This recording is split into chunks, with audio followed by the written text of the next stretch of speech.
Hello friends, welcome back to my channel Sangeetha ಅಡುಗೆ ಮನೆಗೆ. ಇವತ್ತಿನ ವಿಡಿಯೋದಲ್ಲಿ ಪುದೀನ ರೈಸ್ ಬಾತ್ ಮಾಡೋದನ್ನು ತೋರಿಸ್ಕೊಡ್ತೀನಿ. ಇದು ಲಂಚ್ ಬಾಕ್ಸ್ ರೆಸಿಪಿ ಅಂತಲೇ ಹೇಳ್ಬೋದು. ಮಾರ್ನಿಂಗ್ ಕ್ವಿಕ್ಕಾಗಿ ಈಸಿಯಾಗಿ ಕುಕ್ಕರಲ್ಲಿ ಮಾಡುವಂಥ ಮೆಥಡ್ ಇದು. ಈಗ ಮಾಡೋ ವಿಧಾನ ನೋಡ್ಕೊಳ್ಳೋಣ. ಈಗ 1 ಕಪ್ಪಷ್ಟು ನಾನು ಊಟದ ಅಕ್ಕಿ, ಸೋನಾ ಮಸೂರಿ ಅಕ್ಕಿ ತೊಗೊಂಡಿದ್ದೀನಿ. ಇದನ್ನು ಒಂದು 2-3 ಸತಿ ಚೆನ್ನಾಗಿ ತೊಳ್ಕೊಂಡು ಸ್ವಲ್ಪ ನೀರಲ್ಲಿ ನೆನೆಸ್ಕೋಬೇಕಾಗುತ್ತೆ. ಒಂದು 30 ನಿಮಿಷ ಆದರೂ ಆವಾಗ ಚೆನ್ನಾಗಿ ಉದುದ್ರಾಗಿ ಬರುತ್ತೆ.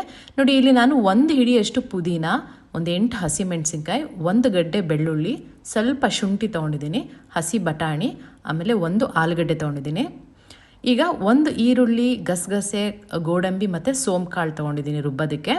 ಈಗ ಒಂದೊಂದೇ ಇದು ಪಲಾವ್ ಐಟಮ್ಸು, ಚಕ್ಕೆ, ಲವಂಗ, ಏಲಕ್ಕಿ, ಪಲಾವ್ ಎಲೆ. ಈಗ ರುಬ್ಬೋದಕ್ಕೆ ನಾನಿಲ್ಲಿ ಗಸಗಸೆ, ಸೋಂಕಾಳು ಮತ್ತು ಗೋಡಂಬಿ ಹಾಕ್ಕೊಂಡಿದ್ದೀನಿ. ಖಾರಕ್ಕೆ ತಕ್ಕಂಗೆ ಹಸಿಮೆಣಸಿನ್ಕಾಯಿ ಹಾಕ್ಕೊಳ್ಳಿ, ಪುದೀನ ಎಲೆ, ಆಮೇಲೆ ಶುಂಠಿ ಬೆಳ್ಳುಳ್ಳಿ ಹಾಕ್ಕೊಳ್ಳಿ. ನೋಡಿ, ನಾನು 1 ಹಿಡಿ ಅಷ್ಟು ಬೆಳ್ಳುಳ್ಳಿ ತೊಗೊಂಡಿದ್ದೀನಿ, ಅಂದರೆ 1 ಫುಲ್ ಗಡ್ಡೆ ಆಗೋಷ್ಟು ಬೆಳ್ಳುಳ್ಳಿ ತೊಗೊಂಡಿದ್ದೀನಿ. ಇದನ್ನು ಸ್ವಲ್ಪ ನೀರು ಹಾಕ್ಕೊಂಡು ಸ್ಮೂತಾಗಿ ರುಬ್ಕೋಬೇಕು. ಈ ಥರ ಆಗಿರಬೇಕು. ಈಗ ಒಂದು ಕುಕ್ಕರ್ ಪ್ಯಾನಿಗೆ ಸ್ವಲ್ಪ ತುಪ್ಪ ಎಣ್ಣೆ ಕರೆಕ್ಟಾಗಿ ಹಾಕ್ಕೊಂಡ್ರೆ ತಳ ಹಿಡಿಯೋದಿಲ್ಲ. ನಾನು ಇಲ್ಲಿ 2 ಹಾಕ್ಕೊತಾ ಇದ್ದೀನಿ ತುಪ್ಪ ಎಣ್ಣೆ. ಇವಾಗ ಪಲಾವ್ ಐಟಮ್ಸ್ ಎಲ್ಲ ಹಾಕ್ಕೊಳ್ಳಿ, ಚಕ್ಕೆ, ಲವಂಗ, ಪಲಾವ್ ಎಲೆ, ಇದನ್ನೆಲ್ಲ ಹಾಕ್ಕೊಂಡು ಎಣ್ಣೆಯಲ್ಲಿ ಒಂದು 2 ನಿಮಿಷ ಈ ಥರ ಫ್ರೈ ಮಾಡ್ಕೊಳ್ಳಿ.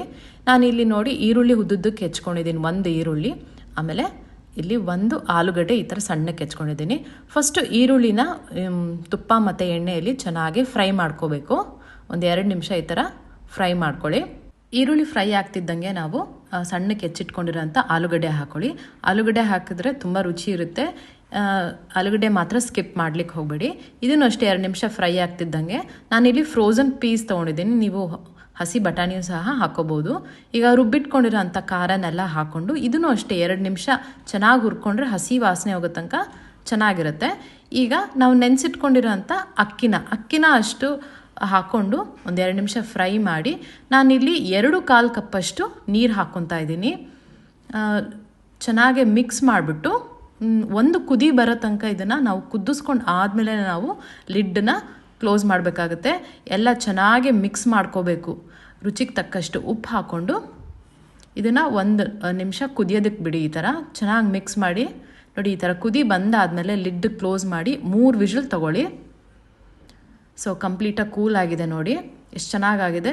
ನೀವು ಸ್ವಲ್ಪ ಕೂಲಿಂಗ್ ಟೈಮ್, ರೆಸ್ಟಿಂಗ್ ಟೈಮ್ ಕೊಟ್ಟರೆ ಈ ಥರ ಉದುದ್ರಾಗಿ ಚೆನ್ನಾಗಿ ಬರುತ್ತೆ. ಎಲ್ಲ ಒಂದು ಕಡೆಯಿಂದ ಮಿಕ್ಸ್ ಮಾಡಿಬಿಟ್ಟು ಸೊ ರೆಡಿ ಟು ಸರ್ವ್. ಇದು ಮೊಸರು ಬಜ್ಜಿ ಮತ್ತು ಸ್ಪೈಸಿ ಆಗಿರೋವಂಥ ಕೊಕೊನಟ್ ಚಟ್ನಿ ಜೊತೆ ಸರ್ವ್ ಮಾಡಿದ್ರೆ ತುಂಬ ರುಚಿಯಾಗಿರುತ್ತೆ. ಟ್ರೈ ಮಾಡಿ ಸಿಂಪಲ್ ರೆಸಿಪಿನ. Thanks for watching my videos. Happy cooking.